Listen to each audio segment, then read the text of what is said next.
fueron admirados y temidos en su propio tiempo. Antiguos guerreros que inventaron los campamentos de entrenamiento de reclutas, el asalto frontal, la educación subvencionada por el Estado y un estilo de vida y una estética que aún hoy llevan su nombre. Son los espartanos, y esta es su historia. Esparta. Código de honor. Segunda parte. A finales del siglo VII a.C., Grecia era una enorme confederación de más de 1000 ciudades-estado, completamente independientes, cada una con su propio carácter y reputación. Atenas, la más grande de todas, tenía una vida cultural muy desarrollada, una arquitectura magnífica y una armada impresionante.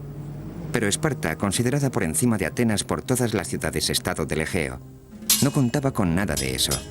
Al contrario, había sacrificado la cultura en el altar de la guerra. Esparta era un campamento armado. Eso nos da un sistema educativo enfocado principalmente a la formación militar.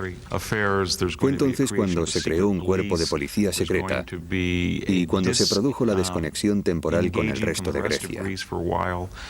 Esparta no conquistará colonias ni construirá ninguna flota. Su única obsesión será el control de Mesenia. Desde finales del siglo VII a.C., Esparta tenía sometida a Mesenia, un país cuya población superaba la de Esparta en una proporción de 10:1. Dicho sometimiento se llevaba a cabo a través de un tipo de esclavitud llamado hilotismo, acompañado por una campaña de terror ejercida por soldados específicamente entrenados. Esparta fue el primer país que desarrolló lo que se daría en llamar disciplina militar occidental.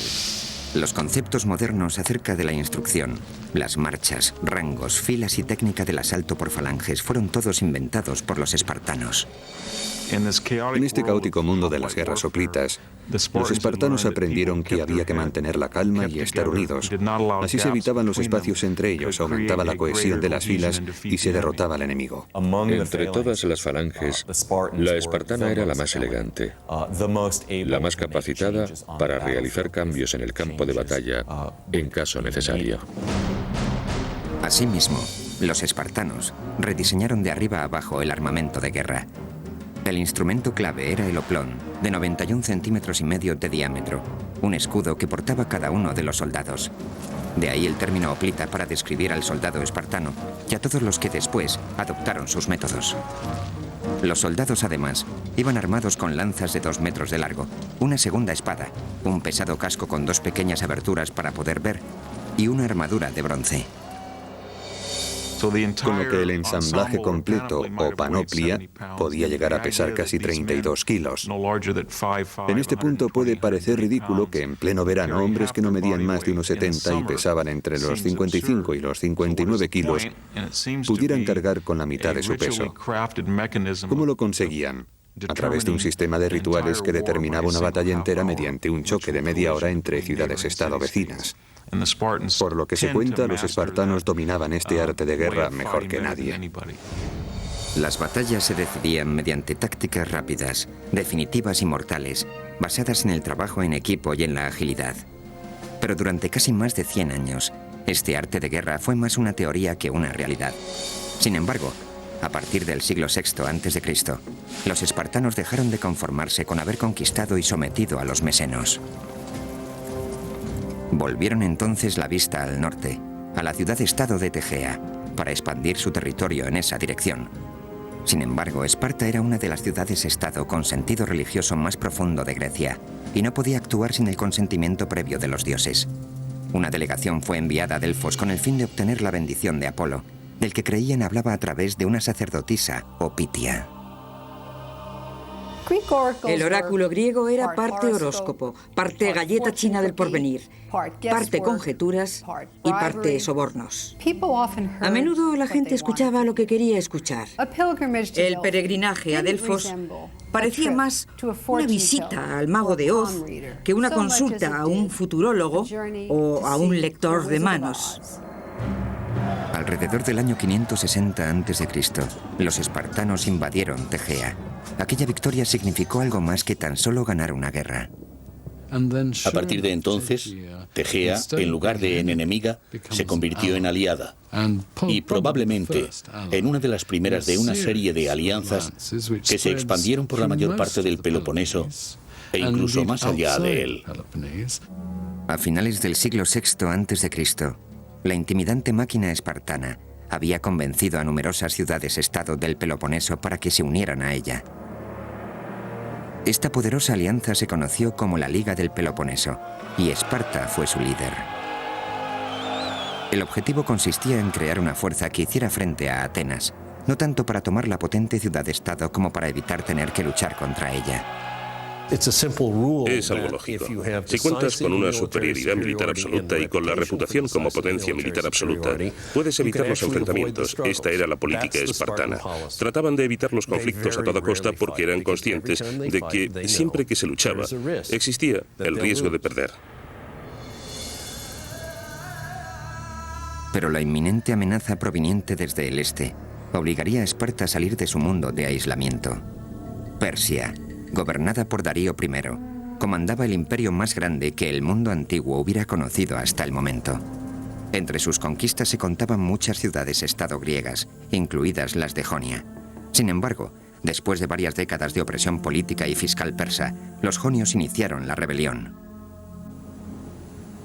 En el año 499 a.C., enviaron una delegación para que se reuniera con el rey de Esparta, Cleómenes, quien se negó a atender a los jonios, decisión que desencadenó una serie de acontecimientos que cambiaron el curso de la historia.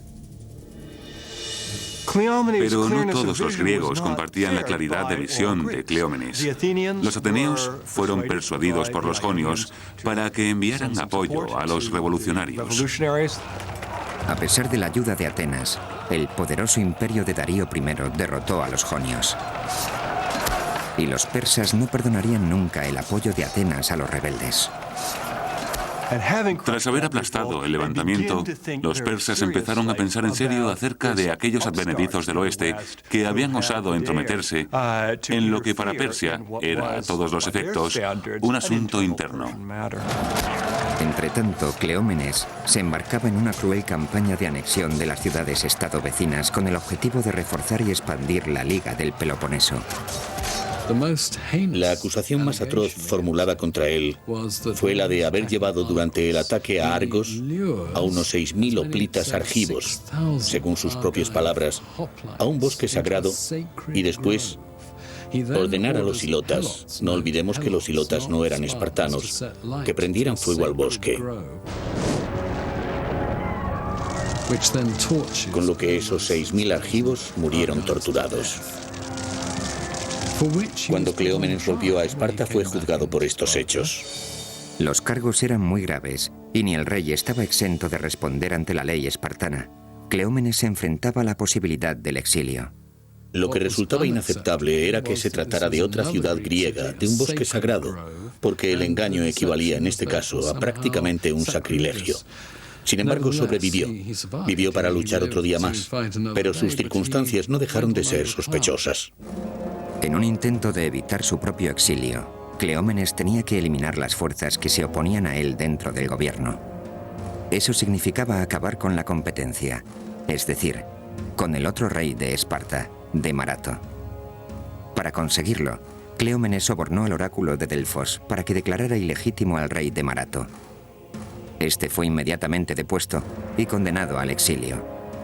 Pero la trama de Cleómenes no tardaría en descubrirse, con lo que él también acabó exiliado. Cuando Cleómenes regresó, con el tiempo, sufrió una horrible muerte que él mismo se infligió.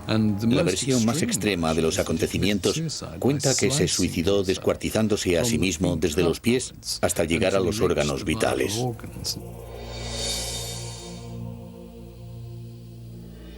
Cleómenes, que sería conocido por siempre como Cleómenes el Loco, fue sustituido por el rey Leónidas, un hombre que llevaría a los espartanos hasta donde nunca habían llegado tras enfrentar a todo el mundo antiguo en una guerra de proporciones épicas. A principios del siglo V a.C., una línea dividía las ciudades-estado griegas en dos grupos muy distanciados, las que apoyaban a Esparta y las de la órbita de Atenas. Mientras Esparta trataba de mantener su política de evitar a toda costa la guerra, Atenas empezaba a prepararse para la posibilidad de un enfrentamiento con los persas. Corrían noticias de que Darío I de Persia estaba ávido por castigar a los atenienses por haber apoyado el levantamiento frustrado de los jonios en el 499. Darío nunca olvidó aquello, nunca olvidó la humillación. De hecho, entre los griegos reinaba la convicción de que Darío tenía un esclavo que le susurraba constantemente al oído: Señor, no perdone a los atenienses. En agosto del año 490 a.C., Darío I formó una pequeña flota de barcos cargados con tropas para atacar a los atenienses. La expedición persa se aproximaba a Maratón, en la costa nororiental de Ática. El tamaño y el equipamiento de la flota persa superaba con creces lo que creían tener los atenienses. Cuando los atenienses se dieron cuenta de que los persas se acercaban de verdad y de que estaban a punto de desembarcar en Maratón, enviaron a un mensajero a Esparta. El carácter de las relaciones entre esta y Atenas había ido variando, a veces amistoso, a veces lo contrario. Pero los atenienses reconocían que Esparta era la potencia militar más importante de Grecia. Según cuenta la historia, el mensajero recorrió 225 kilómetros en 2 días, solo para que los espartanos acabaran contestando que enviar tropas suponía interrumpir las fiestas cárneas, una ceremonia sagrada dedicada a Apolo. Esparta prometió enviar refuerzos cuando las fiestas hubieran acabado, 10 días después. Los atenienses tuvieron que hacer uso de todas sus fuerzas. Enviaron todos los hombres disponibles, unos 9.000 efectivos de infantería armados al completo, que se cuadraron ante las tropas persas, seguramente 2 o 3 veces más numerosas que ellos, en la llanura de Maratón. Durante varios días, atenienses y espartanos se vigilaron desde la distancia al calor del sol de agosto. Al final, cuando empezaron a avistarse los refuerzos espartanos, el general Miltíades ordenó un ataque sorpresa sobre el enemigo. El ejército persa quedó hecho jirones.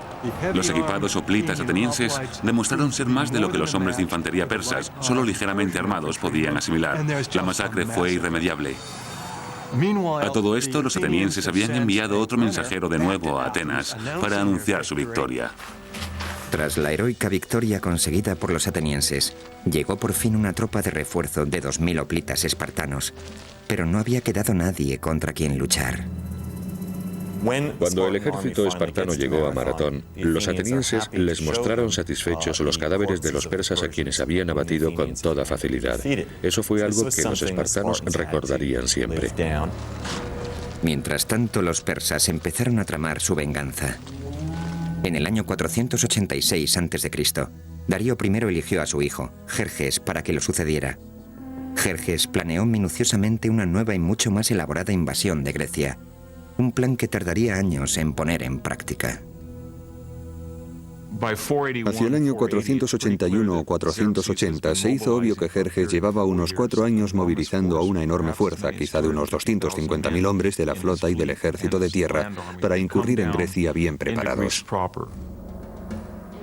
Ante esto, los espartanos, los atenienses y otro pequeño contingente de ciudades-estado se reunieron para programar un contraataque.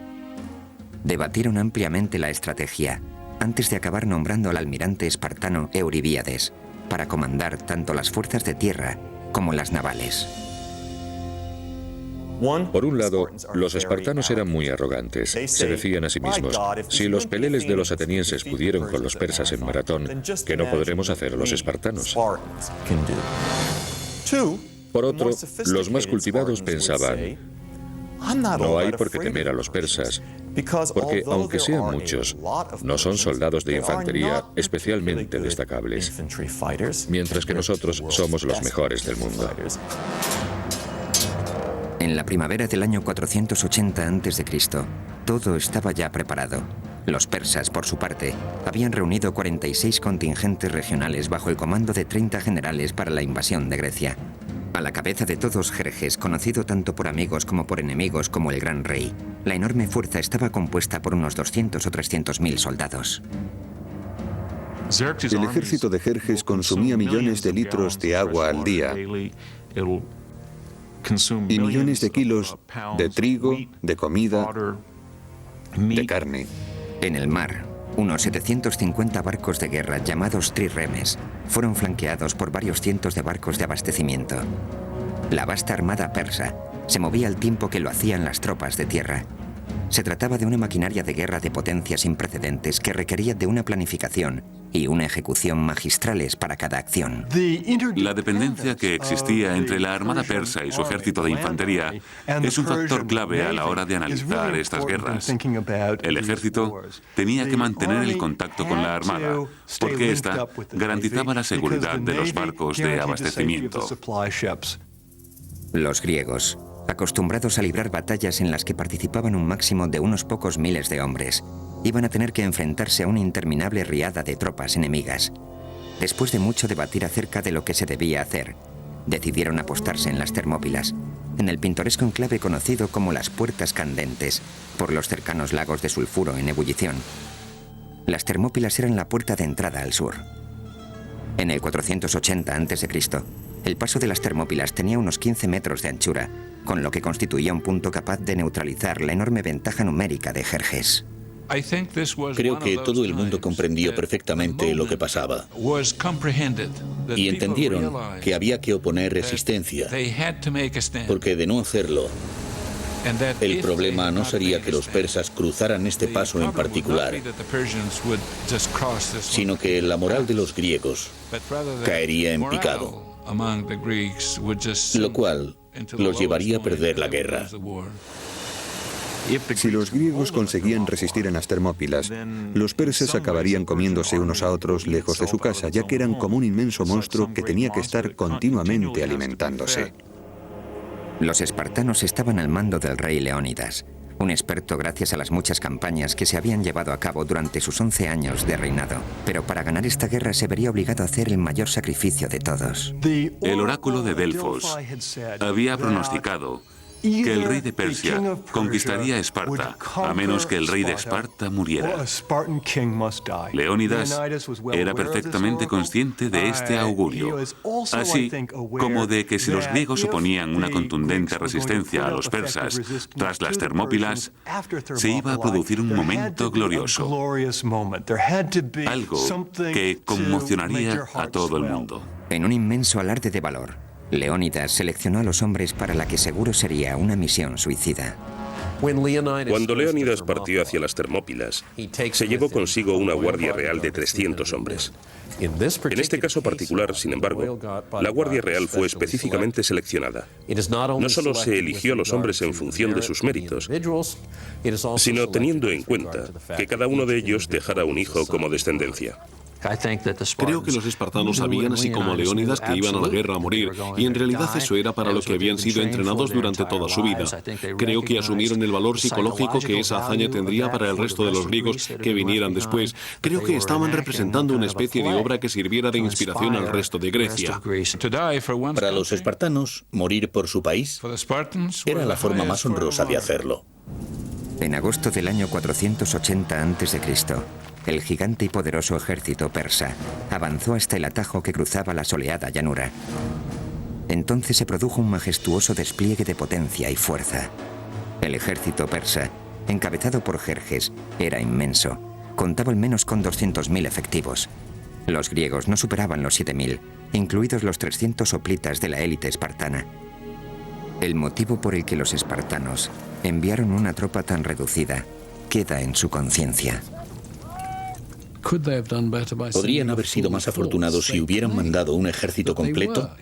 Alegaron que esas hubieran sido sus intenciones, pero que un festejo religioso les impidió enviar más que una tropa de avanzadilla. Algunos cínicos afirman que los espartanos nunca pretendieron enviar una fuerza completa, porque sabían que iban a perder. Necesitaban hacer algo destacable, un acontecimiento espectacular, así que sacrificar 300 hombres se presentaba como la solución perfecta. Los espartanos, dirigidos por Leónidas, estaban preparados para luchar hasta la muerte.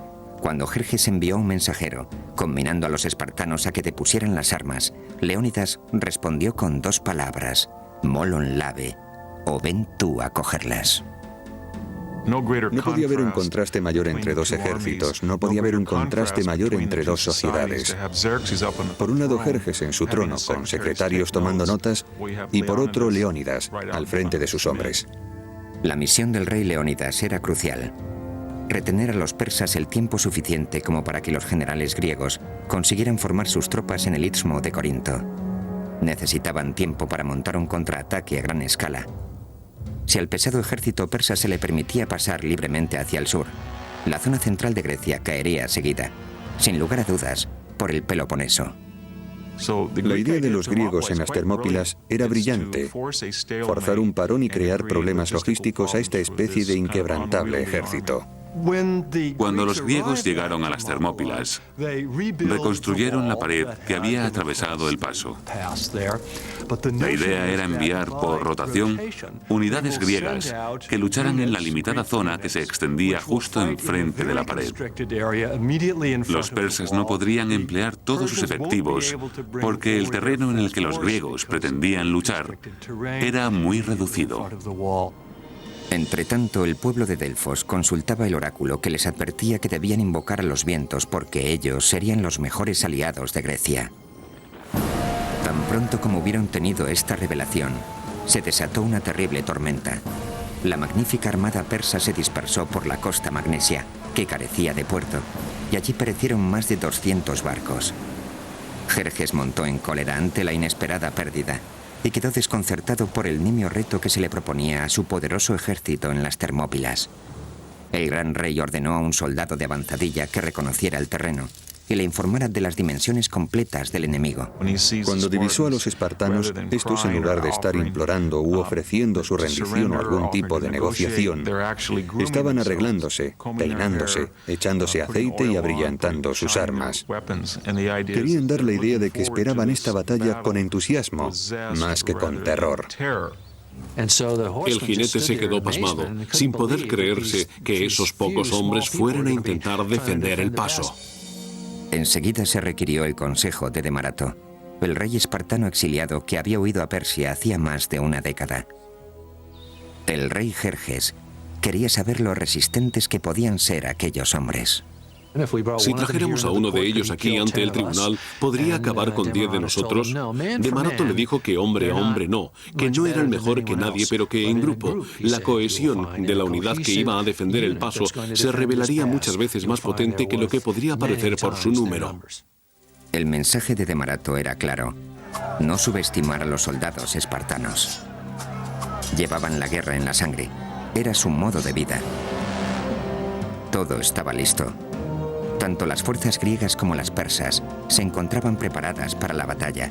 Lo que iba a ocurrir después marcaría el futuro de la democracia. Año 480 a.C. El verano toca a su fin. La suerte del mundo occidental está echada. En el estrecho paso de las Termópilas se han formado las líneas de la batalla que enfrentará a Grecia y a Persia.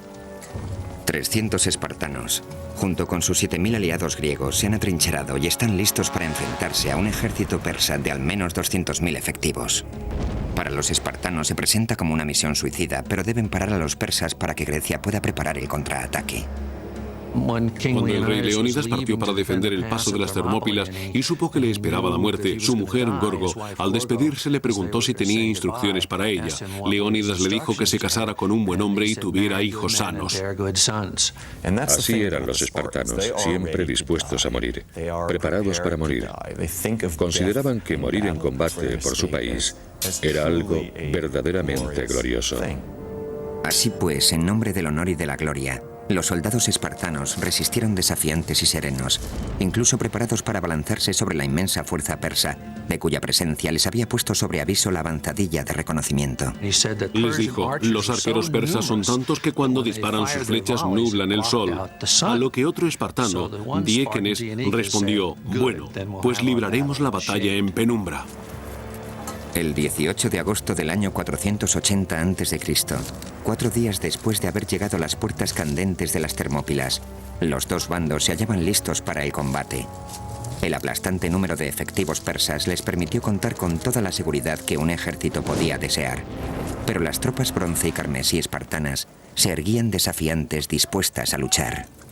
Normalmente conocemos formaciones de 8 filas. El motivo que lo justifica es que las primeras 2 o 3 filas luchan porque las lanzas son muy largas. Sin embargo, la función de las filas de atrás consiste tan solo en empujar a las de delante. Así que la cohesión y el empuje de las filas de atrás resultan absolutamente tan cruciales como la destreza y la valentía de los hombres del frente. Pronto los persas se dieron cuenta de que su aparente ventaja numérica no era tal en la práctica. Una vez que se ha asumido que no es posible maniobrar y que los jinetes persas no van a poder hacer nada, entonces ya tienes el embudo. Sabes que has empujado a toda esa gente hacia un cuello de botella. Los persas tuvieron que atravesar el bronce y el hierro, cosa que nunca antes habían hecho.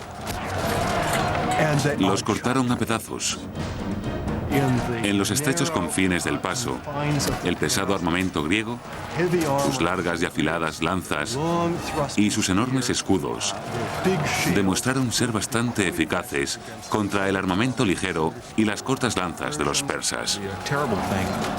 Fue algo escabroso. La gente gritaba, defecaba, orinaba, caía al suelo derribada, era pisoteada.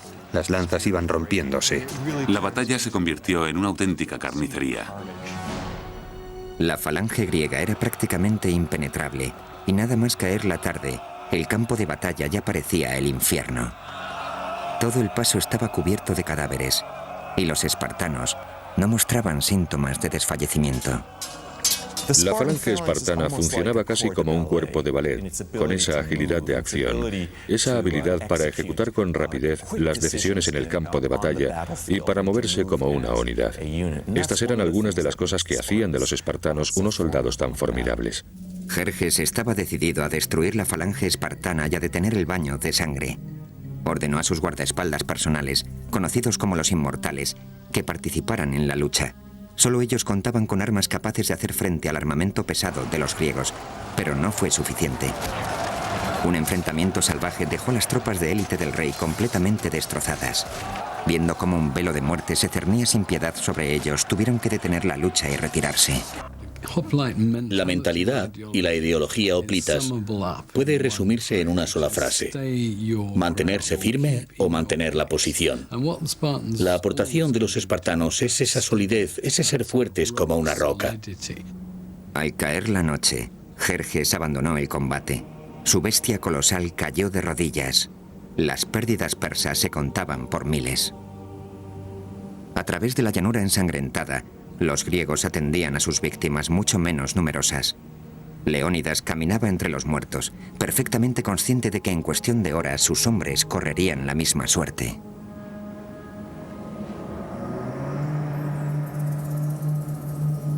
La mañana amaneció fría y clara el 19 de agosto del 480 a.C. El rey Jerjes de Persia, tambaleándose todavía por el escalofriante número de bajas el primer día en las Termópilas, lanzó su segundo asalto sobre los griegos. Esta vez, formó una especie de brigada con hombres conocidos por su valor y arrojo, a los que prometió recompensas por atravesar el estrecho paso, y amenazó con ejecutar si rompían filas y huían. El rey persa recurrió a esas tácticas de bulldozer. Creyó que si seguía enviando hombres, al final conseguiría romper las filas griegas. Pero una vez más, la impresionante fuerza persa no fue suficiente para derrotar a los griegos ni al cuerpo de élite espartano. La batalla proseguía a través de un sangriento segundo día y acabó convirtiéndose en otra masacre a gran escala. Los muertos y heridos persas se amontonaban en altas pilas frente a las líneas griegas. Un intenso olor a muerte impregnaba toda la escena. Los griegos también sufrieron alguna baja, pero el número de las de los persas era incontable. Resultaba demasiado desmoralizante permitir que esto siguiera indefinidamente. Desde su dorado trono en lo alto de la montaña, Jerjes observaba cómo sus mejores tropas sufrían salvajes pérdidas. Al rey no le quedó otra opción que recurrir a otro desafortunado ataque. Después de todo, el rey persa podía permitirse 50 bajas por cada una de las de los griegos, sin acusarlo gravemente. Pero también era verdad que si por cada baja griega había 50 persas, y eso se prolongaba durante mucho tiempo, la moral de su ejército se vería irremisiblemente afectada, así que tenía que encontrar otro camino. Entonces se produjo un punto de inflexión cuando un griego llamado Efialtes, no sin antes recibir una cuantiosa recompensa a cambio, Decidió traicionar a sus compatriotas y guió a los persas a través de un paso secreto en el monte Calidromos. En griego, el nombre de Efialtes se ha convertido en la palabra más común de todos los tiempos para referirse a las pesadillas. Es la palabra griega para pesadilla. El camino que Efialtes mostró a los oprimidos soldados persas les permitió rodear el contingente griego, una táctica con la que Jerjes creía que iba a acabar venciendo por fin a sus enemigos. Los inmortales persas ascendieron a hurtadillas por la noche y al amanecer, el sonido de sus pisadas sobre las hojas secas anunció su llegada al otro lado. Las puertas candentes se habían convertido en una trampa mortal para los espartanos, con abruptos acantilados y el océano a un lado, las montañas a otro y los soldados persas concentrados frente a ellos y ahora también detrás. En este punto, Leónidas analizó la situación. Era el comandante en jefe de la zona de combate, así que ordenó la retirada al conjunto de griegos en las Termópilas. Los espartanos se quedarían con él. Hasta el último de ellos permaneció en su posición. Después de girar las tornas en el paso, llegó el tercer día, uno de los más memorables de la historia griega. Cansados y heridos, los dignos soldados espartanos hicieron uso por última vez de su pesado armamento. Mientras se preparaban para morir, el rey Leónidas pronunció sus últimas palabras. Desayunen copiosamente, señores, porque esta noche cenaremos todos en el infierno. En ningún momento se planteó rendirse, sino que luchó hasta que no quedó ni un solo hombre. Cuando el sol asomó entre las colinas, los espartanos y los pocos aliados que quedaban estaban siendo atacados por todos lados. No por ello dejaron de luchar con valor, lanzándose con fiera desesperación hacia el sangriento campo de batalla. Entonces el rey Leónidas fue herido de muerte, y los espartanos pelearon salvajemente para hacerse con el cadáver, y consiguieron sacarlo de allí. Al final, la noche del 20 de agosto del 480 a.C., los espartanos realizaron su último y desesperado intento de resistencia. Según se cuenta, sus armas estaban destrozadas, así que se deshicieron de ellas. Sus escudos resquebrajados, sus armaduras deshechas, se sirvieron entonces de sus dientes, de sus manos. Se enfrentaron a puñetazos a los miles de persas que consiguieron rodearlos en una colina, y no queriendo desperdiciar más efectivos, enterraron a los griegos en un mar de flechas.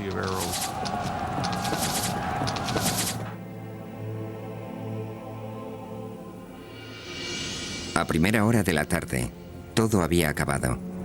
Los 300 espartanos yacían muertos junto con varios cientos de aliados. Pero las pérdidas persas eran escalofriantes. Se calcula que de unos 20.000 hombres. Empuñando por fin la victoria, Jerjes inspeccionó el campo de batalla. Entonces encontró el cuerpo del rey Leónidas, que estaba escondido. Lo decapitó y clavó la cabeza en un poste para que todo el mundo la viera. Fue un gesto barbárico destinado a demostrar que los espartanos eran, después de todo, simples mortales.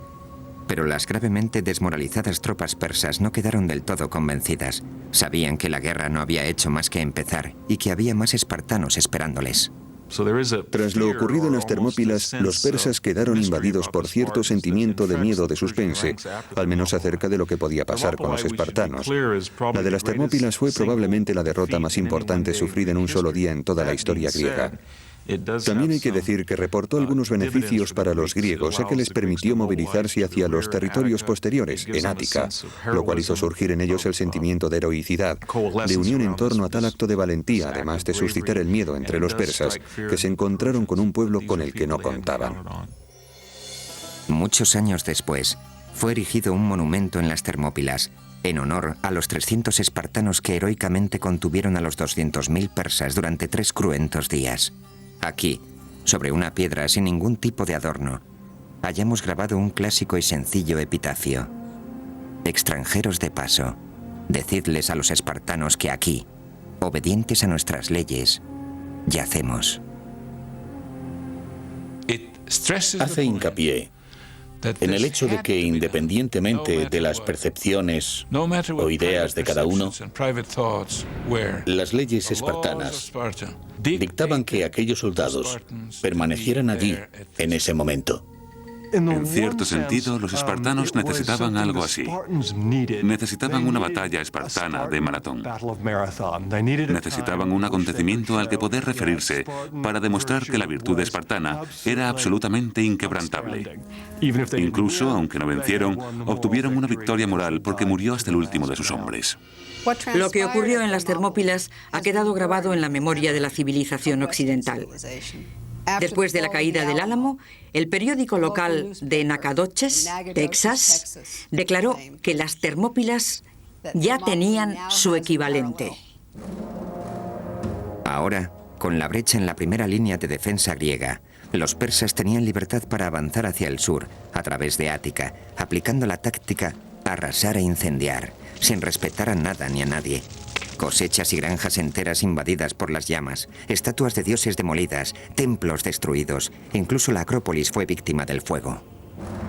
Cuando empezó a correr el rumor por Grecia de que todo el país estaba ardiendo, muchos atenienses estuvieron al borde de la sublevación. Nunca hubieran podido imaginarse que las tornas iban a dar un determinante giro. En las últimas décadas del siglo V a.C., todas las fuerzas de Grecia se unieron rápidamente en contra del enemigo común, el aparentemente invencible ejército persa, formado por más de 200.000 efectivos. Tras la batalla de las Termópilas en el año 480 a.C., el ejército y la armada persas tenían camino libre para avanzar hacia el sur, hacia Atenas. La moral griega aparecía por los suelos y la derrota inminente. Entonces decidieron confiar en un astuto y respetado comandante ateniense llamado Temístocles. Y el poderoso comandante decidió evacuar el interior del país y trasladar al pueblo a la isla de Salamina, confiando la esperanza de Grecia en una batalla naval. Entonces los atenienses determinaron abandonar su territorio con la intención de evitar enfrentarse a los persas en una especie de batalla a la desesperada en tierra. Sin embargo, más que abandonar su territorio, lo que hicieron fue enviar a las mujeres y a los niños a campos de refugiados al sur de Grecia, tras la muralla del Istmo, y enfocar todas sus expectativas en su armada.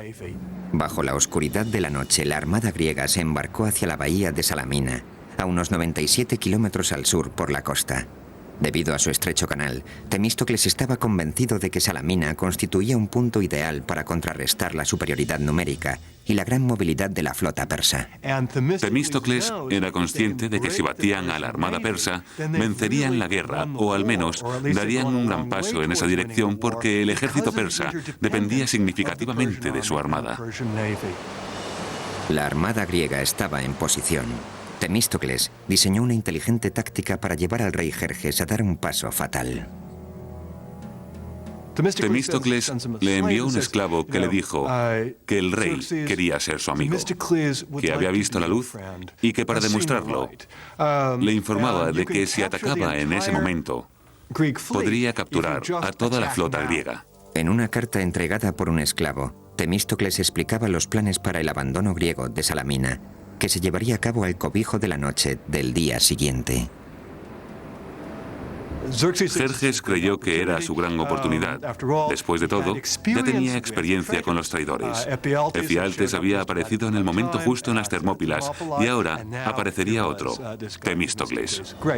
Convencido de que la armada griega estaba sumida en el caos más absoluto, Jerjes decidió que era el momento justo para atacar. Y así lo hizo. Jerjes lanzó la flota persa contra la griega en las estrechas aguas que rodean Salamina. Es decir, hizo justo lo que Temístocles esperaba. Temístocles conocía estas aguas a la perfección y había colocado su flota de manera que la estrechez pudiera servirle de ventaja. Asimismo, sabía perfectamente cuándo el viento iba a soplar por detrás de ellos y con ello el momento en el que podrían cargar con más eficacia. Entonces, cuando los persas se abalanzaron sobre ellos, los griegos atacaron también con sus barcos. Creo que esta constituyera la batalla naval más importante con respecto al número de efectivos de la historia de la civilización occidental. Mientras la flota griega avanzaba como un pulpo gigantesco desde su guarida de rocas, el rey Jerjes se encontraba a salvo en su trono dorado en las alturas del monte Egeleo. Para cuando se quiso dar cuenta de que su poderosa vanguardia estaba atrapada, tenían la soga echada al cuello. La ventaja numérica de los persas, 400 trirremes frente a los 300 griegos, quedó neutralizada por los reducidos estrechos. Todo el contingente quedó atrapado rápidamente en una especie de tapón. Los barcos persas fueron privados de su capacidad de maniobra. Una vez que consiguieron convertir la batalla en una embestida y hacer algunas incursiones, la flota persa, que ahora perecía ahogada, se convirtió en su mejor aliada. Los barcos griegos enviaron marinos, hoplitas, que saltaban de barco en barco, dejando tras ellos una estela de sangre. Probablemente el índice de bajas de esta sea el más grande que se haya producido en una única batalla naval en toda la historia. El número de persas que se ahogaron en la costa de Ática ascendería hasta los 60.000. Fue un desastre sin precedentes para los persas y una victoria rotunda para los griegos. Los cadáveres y los restos de los barcos no dejaban ver el agua. Los persas perdieron unos 200 barcos, mientras que los griegos solo unos 40. Jerjes estaba encolerizado y humillado. Como resultado de la batalla de Salamina, Jerjes y todo su ejército tuvieron que salir de Grecia. Era imposible dejar a su ejército en Grecia a menos que pudiera garantizar su reabastecimiento. Con la pérdida del control en el mar, la pérdida de dominio sobre el agua, resultaba muy arriesgado. Así que tuvo que evacuar al grueso de su ejército. Pero el primo de Jerjes, el general Mardonio, fue designado personalmente para dirigir la guerra en Grecia. Con una fuerza de primera formada por 30.000 hombres, Mardonio se trasladó hacia el norte, hacia Tesalia, donde contaban con suministros suficientes para que sus hombres sobrevivieran al invierno.